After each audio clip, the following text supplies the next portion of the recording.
ಈಗ ನೋಡಿರಿ ಒಂದು ಸ್ವಲ್ಪ ಅಲ್ಲ ಕಟ್ ಮಾಡಿ ಇಟ್ಕೊಂಡೇನೆ ಬೆಳ್ಳುಳ್ಳಿ, ಆಮೇಲೆ ಒಂದು ದೊಡ್ಡ ಟೊಮ್ಯಾಟೊ ಐತಿ. ಇದನ್ನು ರಸಮ್ ಸಲುವಾಗಿ ರೆಡಿ ಮಾಡತ್ತೀನಿ. ಆಮೇಲೆ ಇನ್ನೊಂದು ಸೈಡ ಏನಿದು ಟೊಮ್ಯಾಟೊ ಚಟ್ನಿ.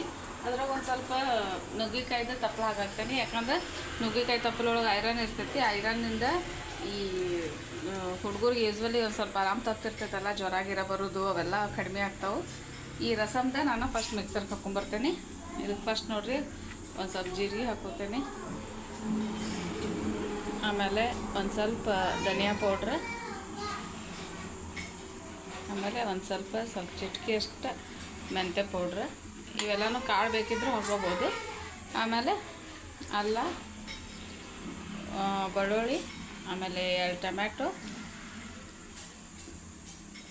ಒಂದು 2 ಹೆಸರು ಕರಿಬೇವು ಹಾಕ್ತಾನೆ. ಯಾಕಂದ್ರೆ ಅಲ್ಲಿ ಹಾಕೋದು ಒಗ್ಗರಣೆಯೊಳಗೆ. ಇದು ನೋಡಿರಿ, ಈಗ ಇದು ಚಟ್ನಿಗೆ ಹಾಕ್ತೆ, ಇದು ಚಟ್ನಿ ಇದು ಮಾಡತ್ತಿಲ್ಲ. ಅದಕ್ಕೆ ಒಂದು ಟೀ ಸ್ಪೂನಷ್ಟು ಜೀರಿಗೆ, ಆಮೇಲೆ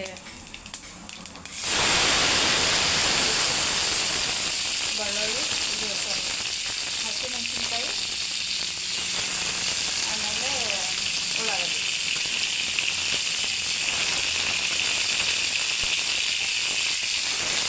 ಇದು ಫಸ್ಟಿಗೆ ಎಲ್ಲದಕ್ಕೂ ಸೆಟ್ ಆಗ್ತೈತಿ. ಅನ್ನ ಸಾಂಬಾರು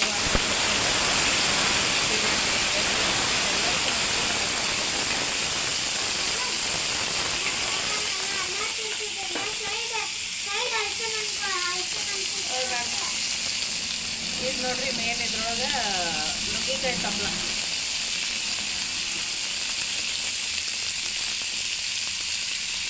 ನುಗ್ಗಿಕಾಯ್ದು ಭಾಳ ರೆಸಿಪಿ ಇತ್ತು. ಆಲ್ರೆಡಿ ನಾನು ಒಂದು ದಾಲ್ ಶೇರ್ ಮಾಡೇನಿ ನುಗ್ಗಿಕಾಯ್ದು.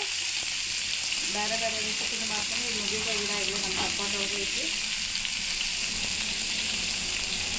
ಇದು ತಿನ್ನುವಾಗ ಇದು ಯಾವುದೇ ಥರದ್ದು ಸ್ಟ್ರಾಂಗ್ ಫ್ಲೇವರ್ ಇರೋಂಗಿಲ್ಲ. ನುಗ್ಗಿಕಾಯಿ ಗೊತ್ತಾಗಂಗಿಲ್ಲ. ತಿನ್ಲಾರ್ದವರು ಹಂಗೆ ತಿಂದ್ಬಿಡ್ಬೋದು. ಸ್ವಲ್ಪ ಹುಂಚಿಕಾಯಿ ನೆನೆ ಇಡ್ತೀನಿ. 2 ಹುಂಚಿಕಾಯಿ ಬೇಕು.